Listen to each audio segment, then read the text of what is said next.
Você já fez uma entrevista e não teve retorno, não se saiu bem ou não sabe o que aconteceu? Pois é, hoje eu recebo a coordenadora de RH, psicóloga Ana Paula Aleixo. Seja bem-vinda. Obrigada, prazer estar aqui.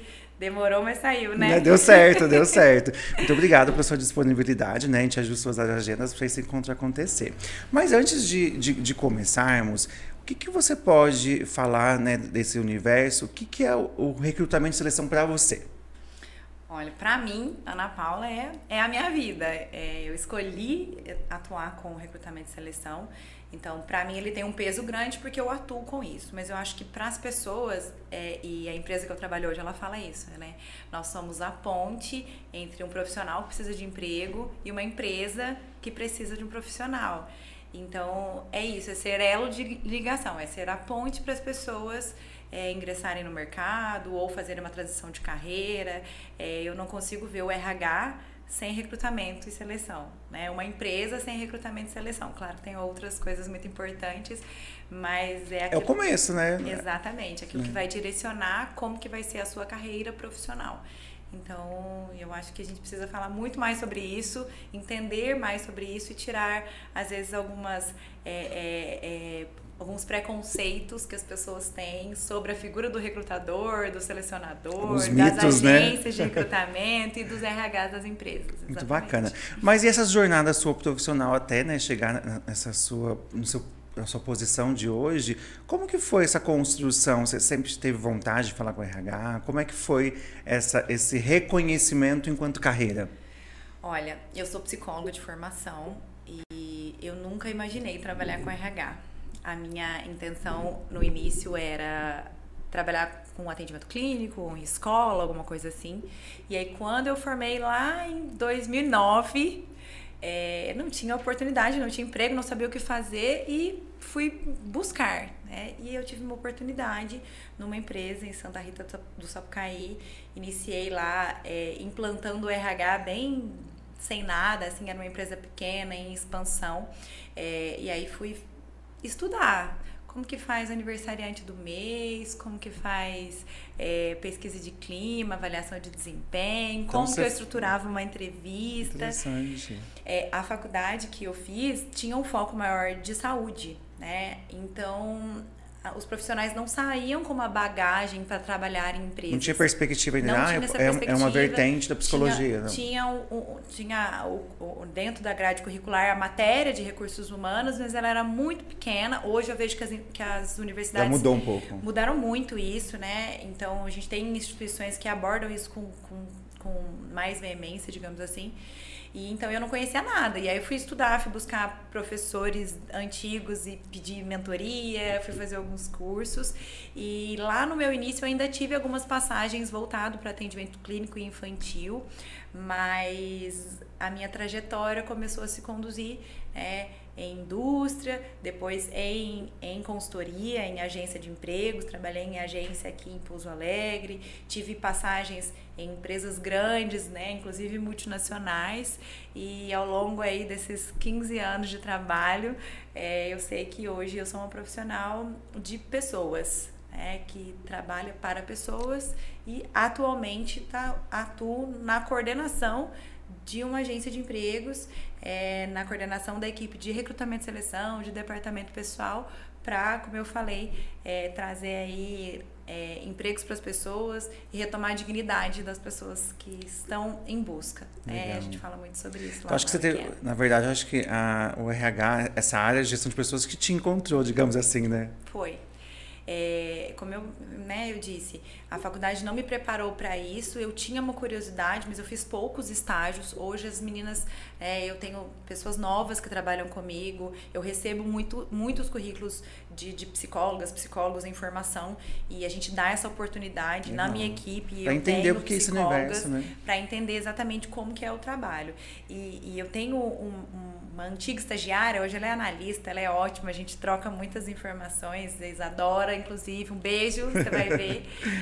Ela foi minha minha estagiária, na época que eu trabalhei na FIENG, no SES, no Senai, e ela, assim, praticamente pagava para trabalhar, fazia uns horários muito loucos, ela entrava, tinha dia que era 4 da tarde, saía às 7 da noite, tinha dia que era de manhã, para poder conciliar com a faculdade, que tinha muitos estágios, né? A psicologia tem estágios dentro do hospital e em outras instituições e tal.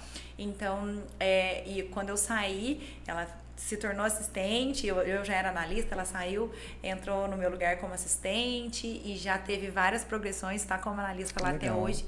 Então eu vejo que tem já mais oportunidades e eu gosto muito de dar oportunidades para as pessoas. Então eu tenho uma equipe entre pessoas com mais experiência, com menos experiência. Tem uma menina que trabalha comigo hoje que foi aprendiz, que eu contratei, eu que dei a oportunidade para ela. Ela também, né, se desenvolveu, agora já está formada. Então, acho que hoje o RH, ele abriu mais possibilidades para pessoas mais novas, para pessoas mais jovens ingressarem nessa carreira. Legal. E quando uma pessoa, né, procura uma agência, né, no caso lá onde você atua, hoje qual que é a principal dor em relação quando ela chega com o currículo? Ela tem noção da forma de se apresentar, ela tem chegado de fato para mostrar as qualidades, habilidades, ela consegue despertar nisso, no levar o currículo, cadastrar no site? Como é que você percebe essa chegada dessa pessoa? Tem de tudo. Até semana passada eu fiz a entrevista para uma menina que era para trabalhar comigo e a gente já tinha conversado online e foi um bate-papo de, né, várias vezes, um ping-pong até decidir. E eu falei, vem aqui pra gente conversar. E ela falou assim, Ana, eu não tô adequada. Eu tava aqui na rua. Eu falei, pode vir. Ela falou, eu tô com calça rasgada. Aí eu falei, é essa menina que eu preciso contratar. Ela teve a noção de se posicionar. Não, pode vir. A gente já tinha feito a entrevista formal, online, o nosso RH corporativo também.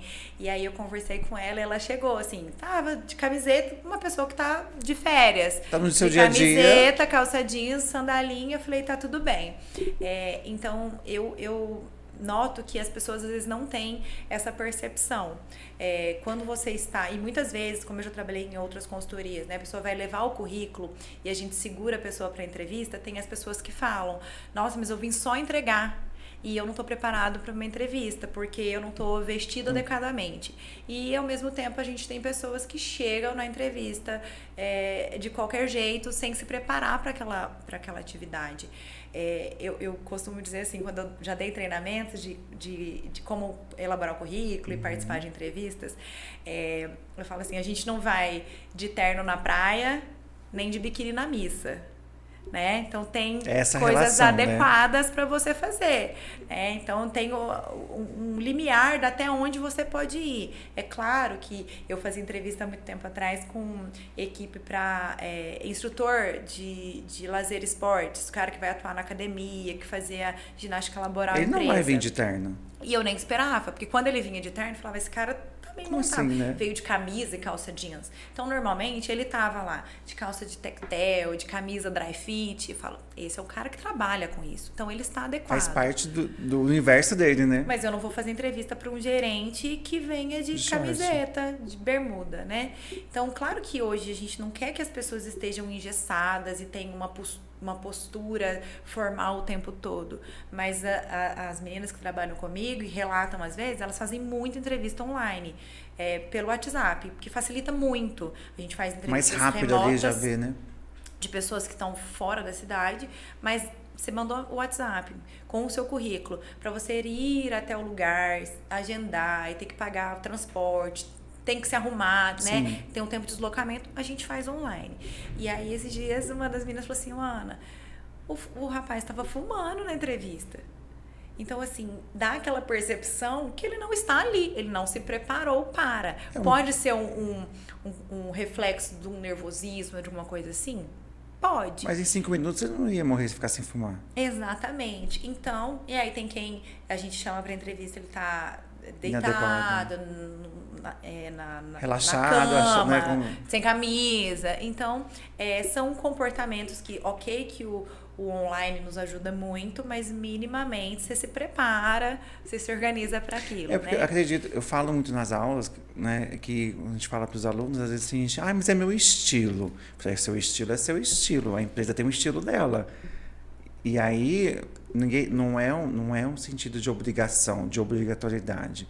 Mas se você vai usar o uniforme X, você se apresenta de uma comunicação visual que não é adequada para aquela empresa, não vai dar liga, não vai dar match. Sim. Não é uma questão de julgamento ou não julgar se a pessoa é boa ou se é ruim. É uma leitura. Como é que o juiz se apresenta? Você vai chegar no escritório de advogado, ele estiver lá de chinelo, de regata. Não faz a confiança. Então não tem a ver com de se ele ser bom ou se não é. É a comunicação que ele está passando. Sim. É como você disse, a garota falou assim, não, mas eu não estou adequada. Ela já sabia que a impressão que se ela chegasse naquele momento causaria um estranho. Você falou, não, tudo bem. Mas talvez essa sensibilidade que ela teve, essa atenção, é o que talvez ele estava buscando. Não, exato. Se ela se auto-reconheceu, porque às vezes o auto-reconhecer é mais difícil do que falar para o outro. Porque faz isso, faz aquilo, é mais fácil. Às vezes eu te orientar aí com determinada roupa, a pessoa vai vestir aquilo, mas isso vai esconder outros comportamentos de que ela não entende que aquele ambiente... É uma atitude dela. Precisa de uma determinada atitude. É isso mesmo. Então, já está nela. Você não precisaria se preocupar em falar. Olha, precisa, né? Tem essa questão. Então, isso acho que tem a ver também com a vaga que você está ofertando, tudo, né? Sem dúvidas. Quando a gente tem muitas vagas operacionais, né?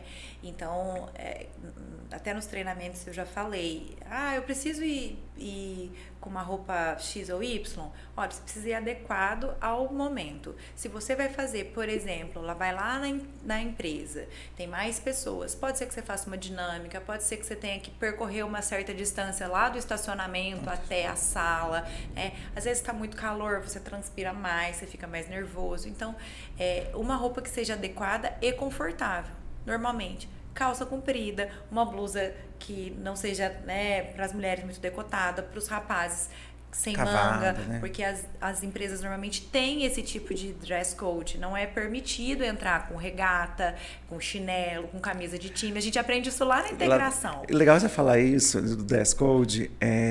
Aqui no Brasil, claro que cada país tem a sua cultura. Mas aqui no Brasil, se você chegar num lugar, no público, né? Você tem que ser bem visto, independente da forma que você se apresenta, numa loja. Mas é uma característica específica. Você é o cliente, você chegou ali para consumir naquela loja. É diferente nos ambientes formais e formativos. Você tem que respeitar a empresa onde você trabalha, você tem que respeitar a instituição, respeitar a escola. Eu não sei, né? Agora eu vou fazer uma pergunta. Eu não sei se ainda tem isso, mas, né, a gente aprende isso na escola. Eu lembro que os meninos não podiam usar boné. Não sei se hoje já pode. Quando eu era novinha, né? Não podia usar teoricamente, boné. Não pode.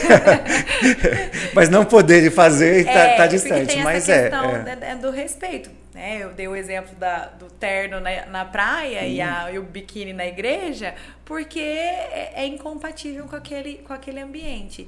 Então, ninguém vai ser julgado por estar vestido uma roupa de marca ou não é isso. Mas estar adequado àquele ambiente. Volto na questão da dinâmica. Às vezes você vai ter que levantar, sentar, se apresentar na frente de outras pessoas, e aí você precisa lá ficar se arrumando. Então, isso é delicado porque vai te deixar mais desconfortável, vai chamar atenção para algo que não é deveria. O que tem que chamar, é o que você fala, o que você transmite. E aí, isso também compõe a linguagem não verbal, né? A forma que você gesticula, que você se apresenta, faz as pessoas entenderem quem é aquele indivíduo e como que ele vai se adequar na minha equipe, seja numa equipe operacional, seja num cargo de liderança, de gestão, né? Enfim. Isso fala muito do que a pessoa quer, o sinal que ela quer apresentar e talvez a predisposição que ela teve de conhecer a empresa ou não. Porque às vezes ela vai, tem uma oportunidade, né, de emprego aqui, você pode vir conversar com a gente, a pessoa vai. Mas talvez ela não pesquisou nem o que é a empresa. Às vezes não sabe nem o que vai fazer. Você já passou, acredito, por essa situação? Já. E assim, eu falo por mim, porque eu já fui entrevistada, eu já mudei de emprego, né? Eu passei numa entrevista uma vez, eu fui até a empresa, eu tava de uma calça jeans, uma camisa e um sapato com um saltinho bem pequenininho.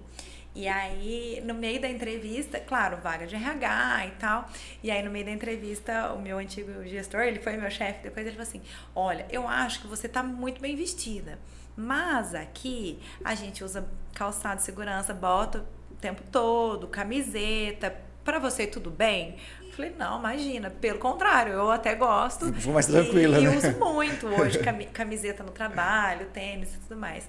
Mas normalmente as pessoas não têm esse discernimento. Então acontece e já aconteceu. Eu, enquanto selecionadora lá numa empresa, fiz entrevista com um candidato para uma vaga comercial. Nossa, isso muitos anos, sei lá, 2012, 13 foi isso.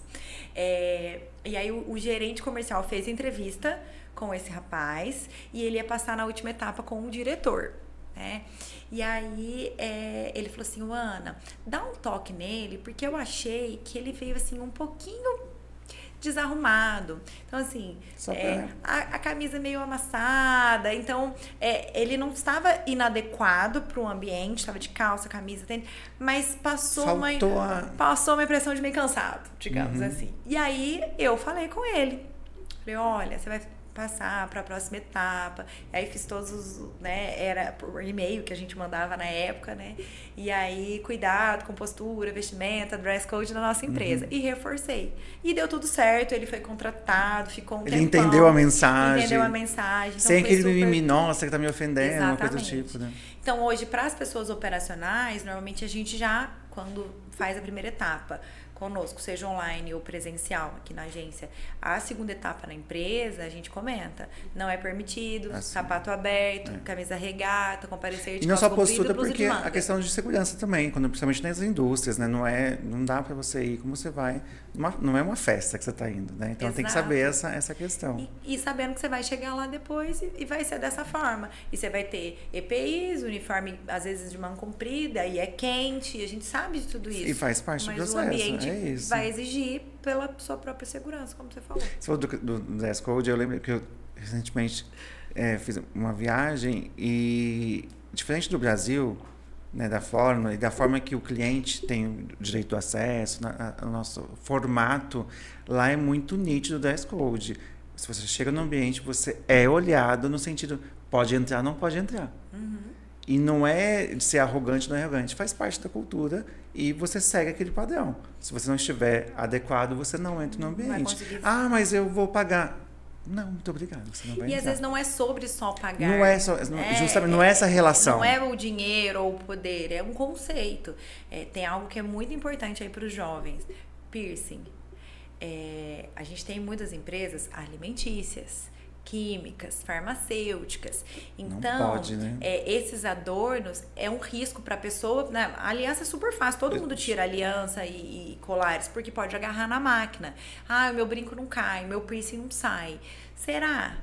Então, quando a gente tem a questão de segurança mesmo, alimentar, né? Então você não quer comprar um produto que pode ter o risco de cair. Então, é uma norma que é muito rigorosa? Talvez sim. Mas é a norma, é a regra. Cabe a você aceita ou não aceita? Então a gente tem muitos casos que a gente comenta, olha, lá não pode. Tá tudo bem, né? Nariz, porque ele é pequenininho, né? Do nariz ou os outros. Tá tudo bem? Vai. Não tá tudo bem, vamos encaixar no outro lugar que seja permitido. E aí não é sobre você. É sobre um conceito de todos os 100, 200, 300 mil funcionários que trabalham naquela empresa. Ninguém pode. Então, não é que você não pode. Não é restrição. E as pessoas têm que entender. Eu acho que Pouso Alegre, pode me corrigir se eu estiver errado, mas a tendência. Quando eu me formei aqui entregar a idade, em 2007, era uma condição. E eu já entendia que a cidade era uma cidade universitária, porque estava se crescendo muitos cursos aqui.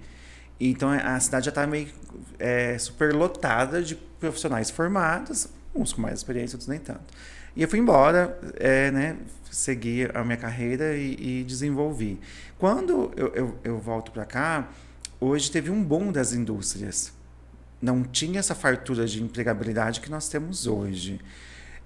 Com essa alta demanda, você acha que, no caso das vagas, você acha que, da oferta, desculpa, a demanda ficou um pouco mais acomodada? Ah, você não deu certo nessa fábrica, eu mando o currículo para a próxima. Ah, não deu, troco também. Você acha que há essa mobilidade? Eu aqui vou fazer o advogado diabo, porque eu enxergo os dois lados. Eu enxergo que a gente tem muita oferta de emprego em Pouso Alegre, se a gente for falar de Extrema, já Tá era, bombando. né? É muito difícil contratar para lá. Mas falando aqui de Pouso Alegre, a gente tem uma grande oferta de emprego, principalmente de vagas operacionais. E embora a gente tenha um público com formação, a gente tem um público com formação, mas sem experiência. Então, muitas vezes, o diploma ele é legal, ele é importante, né? Para trabalhar lá comigo, precisa ter formação em andamento, entendendo que a pessoa vai progredir ali na carreira, mas o diploma por si só não garante, o conhecimento, né? Você tem ali a técnica, mas você não tem a prática. Então, é bem complexo isso. Então, eu vejo que nós temos muitas vagas operacionais que exigem pouca qualificação.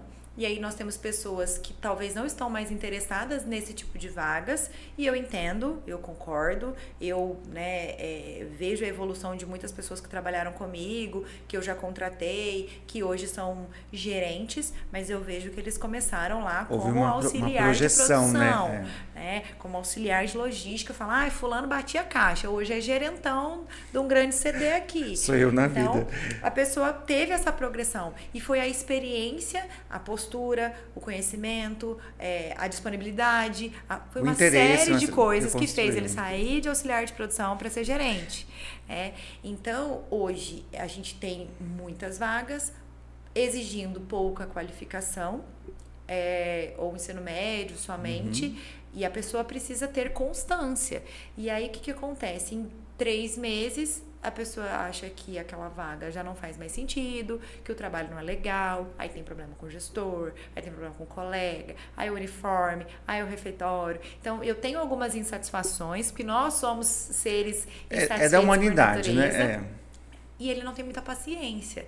Então, deu 3 meses, aquilo não tá legal, as pessoas estão mais intolerantes. Ele sai, ele vai arrumar um outro emprego, porque a demanda, vai ter outra vaga, e ele vai entrar. E daqui 3 meses... E os problemas vão ser os mesmos. Os problemas são os mesmos. Ele vai sair com as mesmas insatisfações e vai para uma terceira empresa. Quando fechou um ano, se ele tivesse ficado lá na primeira, ele já tinha um ano de casa. Já tinha progredido, ele já podia concorrer a um processo seletivo interno. Hoje as empresas fazem muito isso. Para você concorrer a um processo seletivo interno, você tem que ter 1 ano de casa, pelo menos, ou 6 meses no último cargo, que às vezes já foi promovido, não ter nenhuma sanção disciplinar, então não teve advertência, não tem falta injustificada, porque aí quem tá lá trabalhando bonitinho vai falar, poxa, o outro que acabou de chegar vai ter oportunidade ou não? Então, esse é o mecanismo que a empresa pensa. Só que quem está lá naquele momento não consegue entender que ele está com 3 meses. E não tem uma projeção mesmo. O que você quer, né, enquanto carreira? Você falou, né, dessa construção. Quando eu comecei, eu era adolescente ainda. Hoje tem um jovem aprendiz. Naquela época não tinha diretamente um programa específico. Sim. Mas eu comecei numa casa de material de construção, onde eu carregava cimento, atendia, fazia tudo, né, o que um vendedor de 30 anos fazia também naquela época, tá tudo certo. E ali, no lidar com o público, eu acho que foi a minha grande escola, né, de entender como funciona o mercado de trabalho. Literalmente, porque o atender ao público é servir, em todos os sentidos. É prazeroso, no sentido assim, tem dias bons, dias ruins, tem dia que você fala, nossa, fez um ótimo trabalho, nossa, tem dia que você foi, né, detonado por alguma situação que ocorreu, talvez nem seja culpa sua, mas você aprende a lidar com a situação. Com as frustrações. Não tem como. Na primeira vez que o cliente fosse indelicado comigo, eu saísse correndo, eu não ia parar emprego nenhum. Porque essas situações, claro que tem as gravidades, tem todo... o direito, ele está para os dois lados. Por mais que eu estou aqui te atendendo, até a página B, você comigo, existe uma cerca ali e, né, a lei está para os dois. Mas as situações vão ocorrer. Se você não colocar... Então, acho que é uma construção que você faz. Eu, né, percorri pela vida acadêmica, que é o que eu sou muito feliz, hoje eu trabalho, mas eu já trabalhei, por exemplo, no Hospital São Camilo, em São Paulo, que é um hospital gigante. Tem 3 unidades que tem...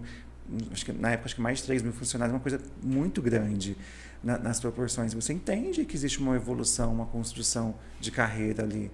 E quando eu fiz a migração dessa parte de financeira para acadêmico, que eu gostaria, o meu primeiro emprego como assistente de coordenação, eu ganhava 20% a menos. Aí vem aquela coisa, nossa, mas eu vou ganhar menos, mas não é pelo fato de ganhar menos, é por aquilo, almejando o meu futuro. Com 1 ano e 2 meses eu estava dando aula. Eu me tornei professor com 24 anos. E o que nunca tinha acontecido na faculdade, uma pessoa do administrativo passar pela docente. Tenho estrela na testa? Não, eu busquei aquela vaga. É isso mas mesmo. eu aceitei passar pela aprovação. E eu dei o exemplo aí da Isadora, né? Ela foi uma estagiária e era uma estagiária remunerada, porque dentro da psicologia, muitas vezes o estágio ele é obrigatório. Né? Tem que fazer, eu né? só fiz estágio obrigatório, não tive nenhum Eu também estágio tive. remunerado. Nem a passagem eu E ganhava. aí ela começou a fazer o estágio comigo, e é isso, virou assistente, virou analista, e nessas mudanças, é isso, aí, sei lá, 2016, teve uma época que eu falei assim, gente, hoje ela ganha mais que eu, né? Ela aprendeu comigo e foi o caminho dela, e o mérito é todo dela, né? Então, como eu dei exemplos de outras meninas que trabalham comigo, que eu trouxe de outras empresas, que eu tô sempre ligada, ó, fulana, se eu tiver uma vaga, eu trago tal pessoa. E eu também fui essa pessoa, que eu tive antigos gestores que me chamaram, que me convidaram, que, olha, o dia que eu tiver uma vaga, eu levo você de volta. E aí a sua carreira vai se construindo. Eu tenho, inclusive, exemplos de profissionais operacionais, operador de empilhadeira, de produção, gente de logística, gente de vendas, que eu fui para outra empresa quando teve vaga, falei, liga para fulano que aquele cara é bom. Então, a gente deixa uma marca por onde a gente passa. Tem que saber entrar e sair. Que marca que você quer deixar? Porque o contrário também acontece. Sim. Nossa, de novo essa moça aqui trazendo currículo, já passou em todas as empresas aqui de novo, e já não dá mais para nenhuma. Então, isso acontece. É muito delicado. E é triste, demais, né? Porque, às vezes, por falta de orientação, de saber como lidar com uma determinada situação, e aí eu vou falar do outro lado. A gente tem problemas nas empresas também. A gente tem falta de clareza de como que a pessoa pode crescer, pode se desenvolver, não tem um plano de carreira estruturado. Eu conheço pouquíssimas empresas que têm um plano de carreira mesmo, porque ele é super difícil de implantar, de colocar, e passa por um monte de situações. Aí tem a questão salarial. Eu entendo que as pessoas e as empresas questionam, mas o fulano sai por causa de R$50. Não aguento mais ouvir os R$50, porque eu escuto R$50 desde 2010. Não mudou ainda, né? Não mudou para assim, ainda é 50. Então, ele sai por causa de R$50. E eu entendo que um profissional que está lá ganhando um salário mínimo, R$1.600, R$1.800, R$50 faz diferença no orçamento. Pesa. Então, se ele... tá bom, ele vai ganhar R$50, mas ele não vai sair só por causa de R$50. Ele vai sair por causa de R$50, mas o emprego é um pouco mais perto da casa dele, ele vai trabalhar de segunda a sábado, ou o horário ele vai conseguir ficar mais perto da família, ele vai gastar menos tempo no transporte. Então, não é pura e simplesmente só por causa dos R$50. É legal você falar isso, porque existe a visão dos dois lados. A empresa mas só R$50, igual você falou no todo, mas ela tem que reconhecer isso também. Não é só falar, tá saindo. Porque o custo financeiro e eu acho que operacional para uma relocação, essa é a palavra correta? Recolocação. Recolocação. É muito grande. E o tempo que você perde para a produção ficou parada. Você ficou sem uma pessoa. Exato. Então pode cair. E se for e se sair 3, 4 de uma vez só? Que é o que está acontecendo. Você quebra um fluxo. E às vezes eu sinto falta disso, da gente discutir mais sobre isso, e seja no campo da docência, dos RHs, das instituições públicas, enfim, e os empresários, como que a gente vai resolver essa questão. Porque as pessoas viram um novo lado, acho que depois da pandemia, que talvez o meu emprego me sugue mais do que eu quero que ele me sugue. Eu perdi pessoas, eu fiquei em casa, eu fui privado de algumas coisas. As pessoas também com a internet, elas viram novas possibilidades de trabalhar, de vender, de comprar. Então, será que ele quer ficar 8h48 de segunda a sexta, ou 7h20 de segunda a sábado, ou mais do que isso no trabalho, sem possibilidade de estar com a família, de ter seu lazer, enfim? Então, os dois lados têm razão, mas não é por isso também que o funcionário vai faltar sem justificativa nenhuma. A gente vai ter que equalizar. Ele vai faltar 3 dias no trabalho e vai esperar que o gestor amanhã, esteja lá te esperando com flores. Tá precisando de alguma coisa? Não é assim. Então, acho que a gente precisa desse contraponto, assim. Eu já escutei pessoas na primeira semana que tiveram dificuldade de pegar o transporte, porque não entendeu como é que é o transporte da empresa. O horário, e até onde o tem que lugar estar, onde tem que estar e não. E, nossa, mas isso é tão simples? Será que é tão simples? Essa questão de simples, eu falo, as coisas simples não são ditas. Uhum. A gente está falando do uniforme, mas às vezes você tem que falar, olha, você tem que vir com a roupa adequada.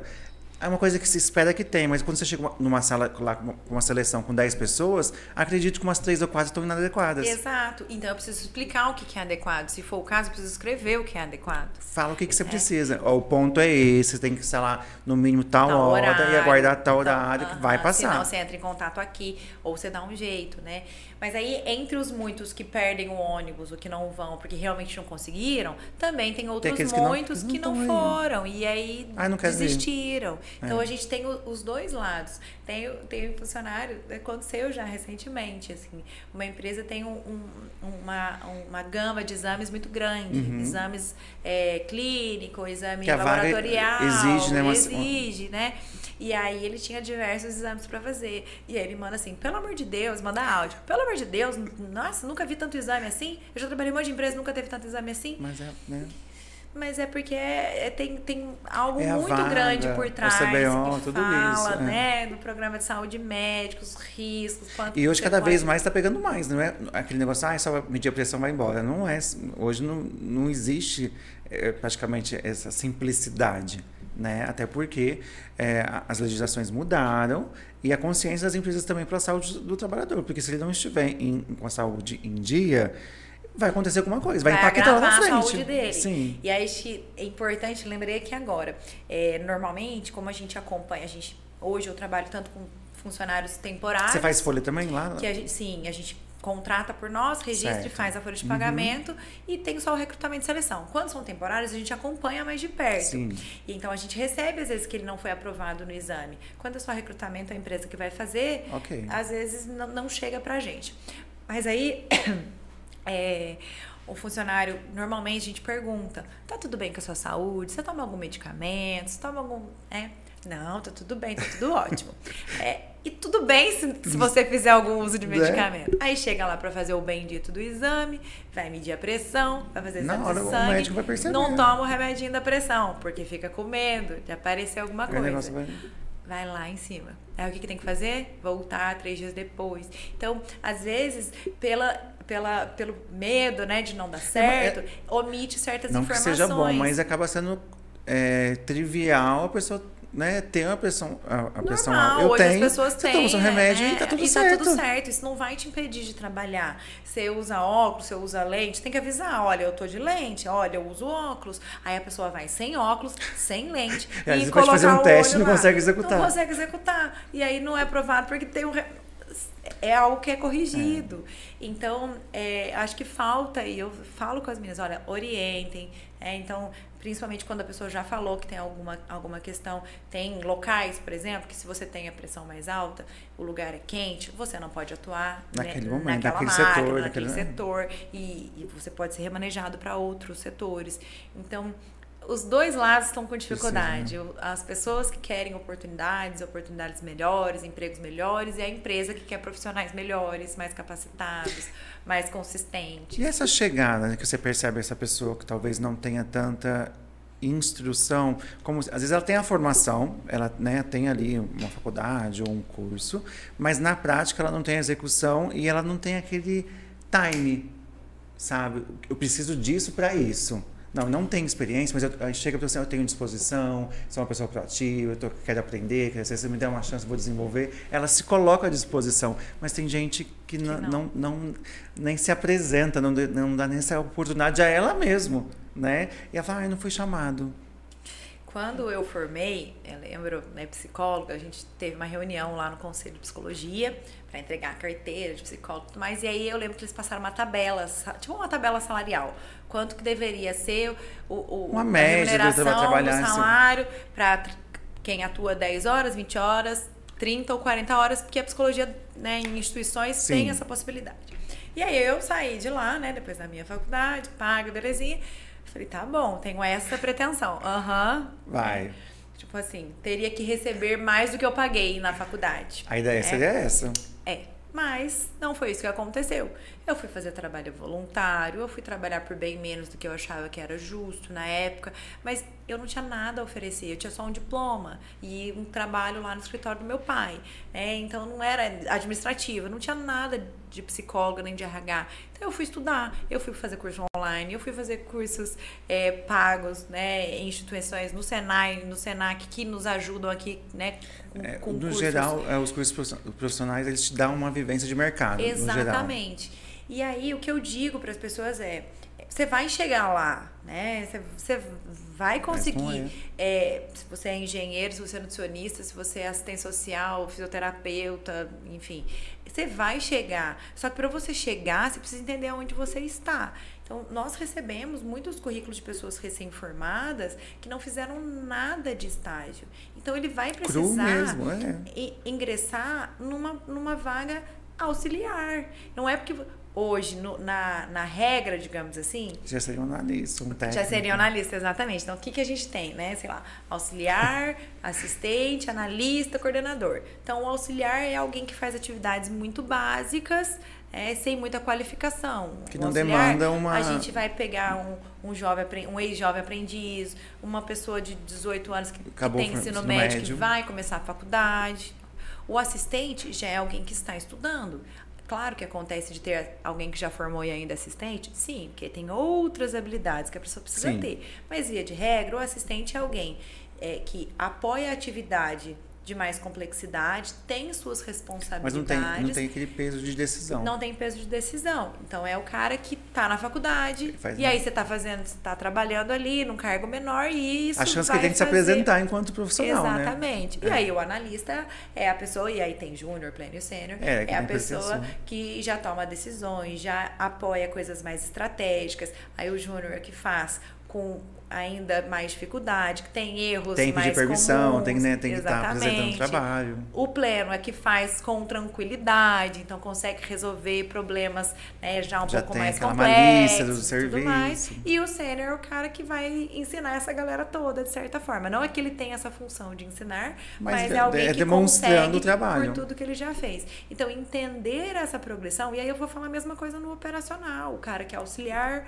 de produção, é operador vai dar um líder, um coordenador, líder, encarregado, coordenador, gerente. Então, é essa linha. E é para todos, né? Não é para tudo na vida. Né? Hoje eu dirijo, mas eu lembro a primeira vez que eu peguei um carro. Você sai em pânico. Primeira vez que eu andei de bicicleta. Então, a constância vai... Eu não sou piloto, né? Mas o cara que é piloto começou lá sem saber como eu. Então, acho que isso é importante. Esse olhar crítico das pessoas terem para as suas carreiras e não preocuparem-se com a carreira lá para frente. Olha, agora eu não tenho dinheiro, eu preciso trabalhar. Assim você não constrói carreira. Então, pessoas que têm carreiras, que têm uma profissão, que têm uma função, um ofício, é uma construção. Ele consegue se recolocar. Os cargos formais, alguns estão acabando, não existem mais. Hoje eu não tenho medo de perder emprego. Eu tenho medo de perder o meu emprego, por isso eu dou valor nele. Sim, mas eu não tenho medo de ficar desempregada, não é o seu temor. Porque eu tenho uma profissão. E eu acho que as pessoas mais jovens não se preocupam com isso. Então, eu entro aqui para pagar minha conta de hoje, de amanhã. Vive agora, né? Ir lá. Mas ir lá para frente, o amanhã e o depois de amanhã. Não. Eu acredito que você estava no mercado no momento da pandemia, acho que foi uma coisa ímpar, que nunca não tem projeção nenhuma, ainda mais no RH, nunca imaginou passar por esse tipo de situação. E eu já estava numa instituição há 12 anos, dentro da mesma instituição, e entramos todo mundo na pandemia, então estava muito incerto, até porque, como é o eixo de educação, N áreas foram afetadas. Mas uma pessoa que, imagina só, que faz uma faculdade, ela paga um valor mensal. Se ela perde o emprego, entre o curso dela e o aluguel, é o aluguel. Então, houve caiu muito segmento, então boa parte da... E às vezes entre comer e pagar aluguel, eu vou comer. É isso, é bem isso. Eu acho que foi uma cadeia, né? E o que foi acontecendo. E eu, como outros professores, foram desligados. eu não levei, acho que um susto no sentido, era a pandemia. Eu e mais milhares de pessoas estão desempregadas. Na mesma situação. Tá tudo, né? Tá tudo bem. Tá tudo bem, é assim, tudo que né? dá, né? Eu tava seguro, né? Eu até então morava em São Paulo, lá já tava um caos, eu vim pra cá, praticamente ainda nem tinha casas quando eu vim, então tô seguro, tô com a minha família, tá tudo certo, vamos esperar a poeira baixar e ver o que acontece. Sim. E o meu medo, aí depois passou um tempo, um mês, 2 meses, 3 meses, eu falei, gente, mas e agora, o que eu vou fazer? Porque a minha carreira estava bem sólida dentro da vida acadêmica, então estava tudo organizado. E eu não tinha essa percepção de como que eu vou voltar para o mercado, né? Falei, será que eu sou atrativo para o mercado? E eu fiz até uma consultoria e conversando com ela tal, sobre essa minha insegurança, foi mais ou menos o que você falou. Você fica tranquilo que você vai, o seu currículo, a sua experiência, você vai conseguir ser realocado. E foi batata. Assim, eu consegui, né? Logo, eu voltei a fazer, na verdade, o que eu fazia antes de ser docente, mas já voltei como líder do setor. E aí a docência já foi aparecendo, porque já começou a flexibilizar, e aí já consegui voltando, e hoje eu trabalho focado, né, com a docência e faço alguns treinamentos por fora. Mas sem precisar, não que eu tô sentadinha na minha casa, fechado, e vai bater. Mas sem desespero. Eu, né, disponibilizei o meu currículo, logo fui chamado para tal, porque despertou, né, o interesse, porque é um currículo que dentro do meu universo é atrativo com a experiência que tem. E é uma discussão que já vem de algum tempo, né? Algumas profissões acabam e outras se transformam. O livro vai acabar? Ainda tem muita gente que compra livro físico. Eu prefiro. Mas a gente sabe que grandes editoras e livrarias fecharam. Já está no digital, sim. Mas está no digital, beleza. O escritor do livro vai acabar? Porque ele vai continuar escrevendo, seja online ou digital. O professor vai acabar? Talvez nesse formato novas ferramentas 100% surgem, né? presencial. Não. Eu comecei a fazer inglês na pandemia. Porque eu vi na facilidade do online. Eu nunca tinha pensado nisso. Não era algo uma possibilidade, pra mim. Não era uma né? possibilidade pra mim. Tem que ir lá e tudo mais. E eu me adaptei super. Eu ainda prefiro uma aula presencial, a interação com as pessoas, mas eu ainda tinha, era online, mas era turma. Sim. Então, algumas profissões vão se reinventando ao longo do tempo, independente de pandemia. Eu lembro de eu ter escutado isso muito tempo atrás. Tinha assessorista, né? Sim, assessorista do elevador. Gente, pensa, a pessoa você paga para apertar o botão do elevador. Mas naquela época fazia sentido, as pessoas não conheciam. Hoje, né? Então, as profissões elas vão se alterar. E a gente precisa estar conectado, estar atento ao mercado, onde que eu posso ir, o que eu posso fazer, o que eu vou estudar e assim por diante. Ou não, vou parar e vou estar lá concorrendo às vagas mais básicas sempre. Você já está no mercado há algum tempo, então as gerações vão se renovando, vão chegando um novo público, né? Mas hoje, de forma geral, quando você chega uma pessoa já ali com 30, 40 anos, que já está atuante no mercado, de uma forma geral, e os jovens chegando ali com seus 18, 20 anos, há diferença de comportamento na apresentação, não digo da idade, mas em relação à postura de uma formação e de outra. Você sente? Porque 10 anos atrás, esse que tem 30 tinha 20. Hoje você está recebendo os novos 20. Como que você vê essa mudança de geração? Olha, é muito engraçado, porque eu já tive profissionais que trabalhavam comigo e que tinham 20 anos há 10 anos atrás. E os de 20 de hoje são muito diferentes dos de 20 de 10 anos atrás, né? Então a idade era a mesma, mas a geração é outra. O contexto já mudou. O que eu enxergo, assim, na minha equipe, por exemplo, a minha equipe é muito jovem. Eu acho que está conectada, entende o propósito, né? Mas eu já trabalhei com pessoas bem mais velhas e eu sinto falta, às vezes, de ter pessoas mais seniors, né? Eu acho que a gente precisa se adaptar àquele contexto. Então, os jovens têm a facilidade de comunicação, de se sentirem mais conectados, eles gostam de ser desafiados, eles querem fazer as coisas com mais agilidade, mais rapidez. Quem já está lá na faixa dos seus 30, 40 anos, já é mais metódico, muitas vezes, quer algo Síndrome de Gabriela, eu nasci assim, eu cresci assim. Exatamente. E em alguns cargos, em algumas posições, é importante, porque a gente sempre vai ter atividades, mesmo dentro do meu contexto, que é um contexto administrativo, atividades que são operacionais, que precisam ser feitas sempre. Você vai ter que precisar pegar aquele papel, vai ter que fazer. Uma vez a cada 15 dias, né? Quando a gente fala, sei lá, folha de pagamento, vai é um processo rodar. super burocrático. Então, a gente tem perfis e perfis, né? Então, e aí acho que é essa a questão, é o do perfil. Tem pessoas mais metódicas super jovens, tem pessoas super conectadas com 50, 60 anos, né? Então, eu acho que hoje a grande dificuldade é para aquele que faz a gestão entender que você vai ter essa diversidade de perfis na sua equipe. Eu não posso olhar os 20 anos de hoje com os meus 20 anos. Não tem essa ligação. Você vai ter que dar orientações para todos. Então, ao mesmo tempo que eu tô lá dando uma orientação para alguém com postura, com horário, com ficar o dia todo no celular e troca meme e às vezes não entende coisas simples porque não teve essa vivência, eu também tenho pessoas mais velhas que são sisudas, que não entende a brincadeira, que não se permite e que acha que quem é mais novo sabe menos. Então, hoje a gente está sofrendo um choque mesmo, mas vai da gestão. E aí, enquanto RH, que é a minha luta sempre, é conversar. Mas você entendeu que essa geração é diferente e que nós não temos outras pessoas, que essa geração e as próximas que virão, elas atuam dessa forma, elas não pensam no trabalho como o único pilar da vida. E vou te falar, graças a Deus, a gente trabalha loucamente, pensa aqui, tô aqui pensando, meu Deus, será que alguém tá precisando de mim agora? E eu saio lá. É esse o sentimento, né? É esse o sentimento. E na verdade,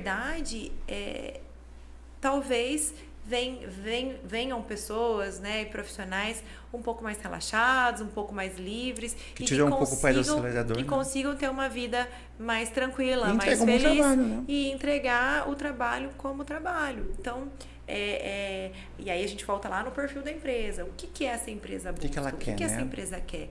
Ontem a gente fez um alinhamento com o cliente. Um cliente novo, então a gente nunca contratou para eles. E aí, como a gente ainda não foi na operação, não conhece, o seu líder, que estilo que ele é? Porque tem líder que gosta muito de trabalhar com mulher, que dá certo, que dá oportunidade. Tem líder que não quer. Tem líder que gosta do pessoal mais velho, mais senhor, e dá super bem. Tem os que gostam de um público super jovem. E aí é do jeito. E não é porque é um preconceito. Ou porque é da própria habilidade. É da própria habilidade. Eu trabalhei num lugar que no segundo turno tinha muita gente jovem. E das 2 às 10 da noite. E historicamente é o turno mais difícil de se contratar. Porque a pessoa trabalha de segunda, quando né? Segunda a sábado. Então, das 2 às 10 da noite, perde o seu sábado, perde a sua balada, né? É o horário social. Mas, especificamente com esse gestor, que era até mais velho, estava dando certo a equipe. Olha que legal. Porque ele, viu a necessidade, o turnover estava muito alto, falou, vou agarrar essa turma aqui. E vou trabalhar. E o negócio começou a rodar bem. Então, e era quem naquele momento dois lados, precisava e aceitou o turno, enfim. Mas é entender os dois lados. Tem quem não quer de jeito nenhum. Não, prefiro trabalhar. Isso. E tem gente que tem dificuldade. Nossa, quando é mais velho, é mais sério e tudo mais, não entende, enfim. Então, é entender aonde que você, enquanto profissional, se encaixa, né, quando você está buscando emprego, e quando você já está empregada, é o quanto você precisa abrir concessões e se abrir para a diversidade das pessoas. A gente fala tanto isso, né, da diversidade, de aceitar e tudo mais, mas o quanto efetivamente a gente não é intolerante com todo mundo que está... O discurso eu sou a Alecrim Dourado, que faz tudo tudo certo, quem está do meu lado aqui é incompetente. Não está rolando, É bem isso. Bom, de uma forma geral, basicamente, para quem está nos ouvindo hoje, como o podcast é voltado para a educação, tem muitas famílias e muitos alunos, né, que acabam nos ouvindo e nos assistindo. Basicamente, hoje, que você pode elencar um principal erro do currículo, literalmente. Tem alguma característica, tipo, nossa, você vê esse currículo, não dá, de uma formação ali? Olha, tem vários, né? Acho que o principal é contatos errados. Tem muito. Às vezes a pessoa aparece com o currículo, tem 3 celulares diferentes. E aí, quando você faz a entrevista, esse é o seu mesmo? Não, esse aqui já mudou. Então, já tinha 3, aí ele rabisca e põe um novo. Então, isso é delicado porque talvez quando você faz a entrevista, você tem a oportunidade ali, você entregou o currículo em mãos, você vai fazer a entrevista, eu vou ajustar. Mas, se você disparou o currículo para tudo quanto é lugar, eles vão te ligar, se não atendeu, vai ligar para o próximo, porque a gente tem a urgência de fechar. Então, isso é um dos grandes problemas e parece que não existe, né? A gente sabe que as pessoas mudam muito de telefone. Nossa, o meu já tem uns 15 anos. O meu é há muito tempo, mas o pessoal muda de operador e tudo mais. Então, esse é um dos pontos. E aí, quando a gente vai analisar mais profundamente, mesmo que está escrito no currículo, é não ser fiel aos locais e datas que você trabalhou, não mencionar isso corretamente. Então, isso torna difícil para o recrutador identificar o perfil que você tem. Então, se você trabalhou na fábrica tal, de tal a tal data, em que ano você trabalhou. Porque algumas empresas recontratam, outras não.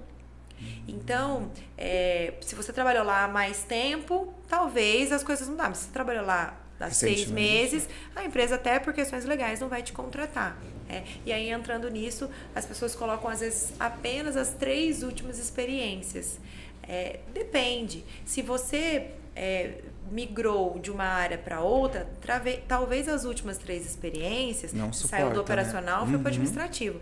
O operacional talvez não faça tanto sentido. Eu falei aqui, eu trabalhei com meu pai lá quando eu tinha 15 anos, numa atividade no escritório administrativo. Não faz sentido mais para mim colocar.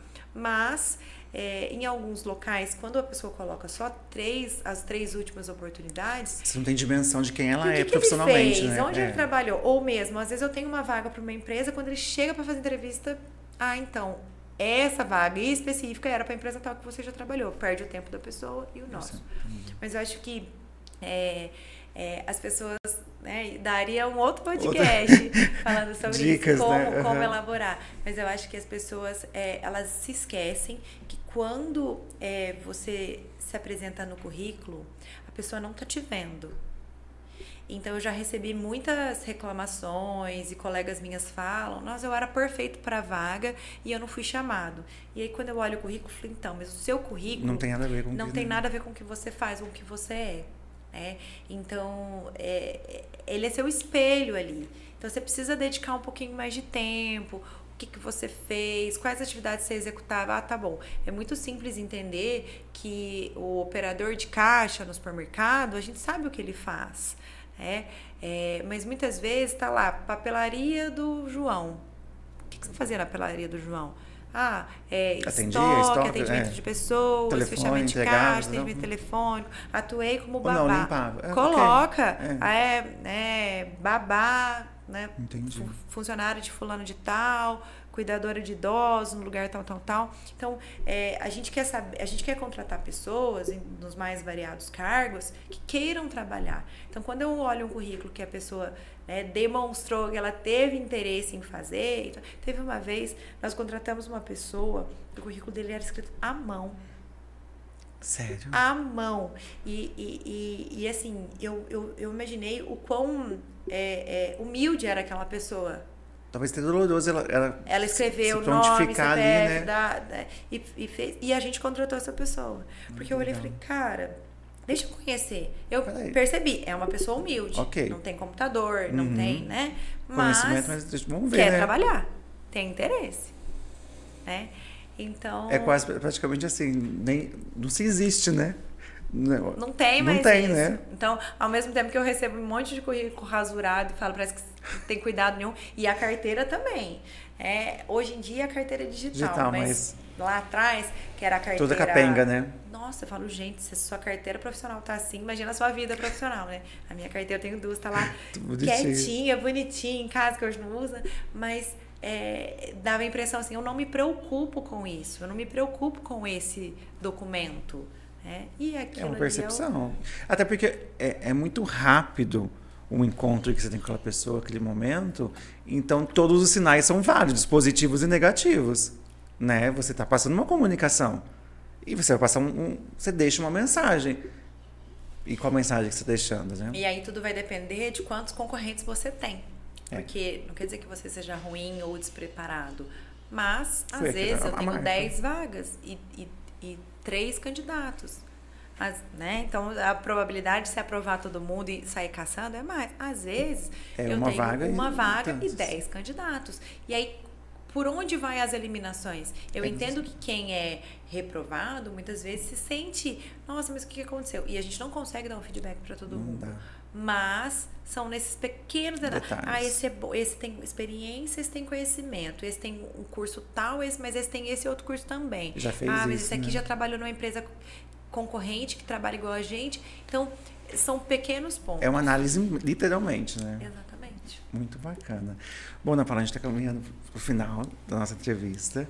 E quero deixar com você aqui uma lembrancinha do nosso... Que legal! São para poucos, viu? Adoro presentes. Adoro do nosso parceiro, Tronello, que faz presentes personalizados. Que lindo! E essa caneta do Pod Pro. E uma cafezeira, né? que sou. Então pode deixar na sua mesa para você lembrar. Mesa. Amanhã vai estar lá. Amanhã não, segunda-feira, vai estar lá. Tá Vou ótimo. tomar um cafezinho todo dia. Amei, que legal. E aqui no programa a gente faz, para encerrar, sempre um bate-papo, no sentido, um bate-bola, aliás.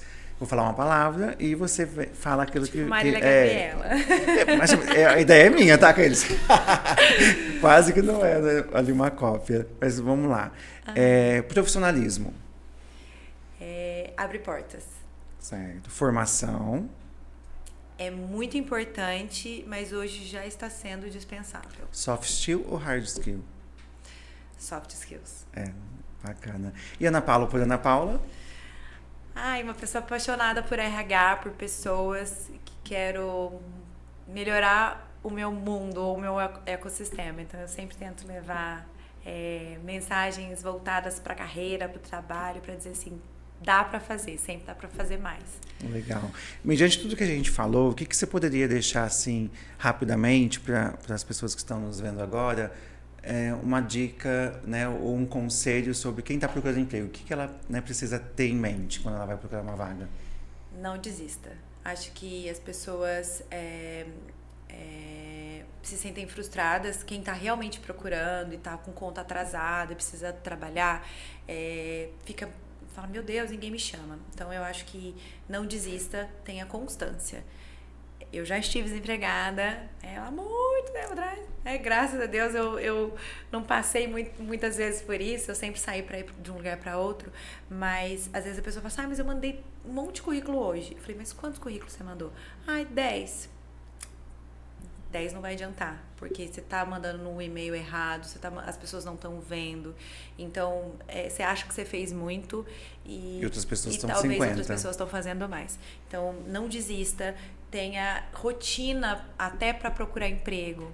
Para falar com as pessoas, para conversar com as pessoas, dizer que você está na busca, olhar os sites, procurar sobre as empresas. Só mandar o currículo às vezes não te ajuda. Quando eu recebo muitos currículos no meu telefone, eu não sei nem como é que as pessoas descobrem. E eu muitas vezes não tenho vaga. Então, as pessoas têm essa expectativa de, olha, eu mandei o currículo e vão me chamar. Mas, às vezes, para quem você mandou, naquele momento ele não tem a vaga, ele não tem uma vaga com o seu perfil. E isso não quer dizer que você não é um bom profissional. Então, tem que ter constância, não desista e procure a gente lá na Weekend BR. Muito bem. Quer deixar sua rede social? Eu tô com o Instagram, Aleixo_Ana, acho que é isso. Ok, muito bem. Lá eu posto várias vagas, posto algumas coisas da Weekend, que é onde eu trabalho atualmente. Pode ser as redes sociais da empresa, pode ficar à vontade. WeekendBR, @WeekendBR, então lá nós temos as nossas vagas, algumas dicas, várias dicas de como se portar, às vezes dicas em relação à legislação que está saindo. E aí, como uma última dica, quem está procurando emprego tem que ter LinkedIn. Isso é muito bom. Tem que ter o LinkedIn. E lá tem muitas vagas. Você perde um dia inteiro lá buscando. Então, procurar emprego é quase um emprego. Você senta lá 8 horas da manhã, abre o teu LinkedIn e vai buscando tudo. Ana Paula, muito obrigada pela sua disposição eu mais uma vez. Viu? Foi um adorei. prazer. Muito obrigada. Muito legal. E você, não esqueça de se inscrever no canal, ativar o sininho, deixa seu like e nos encontramos no próximo episódio. Até lá!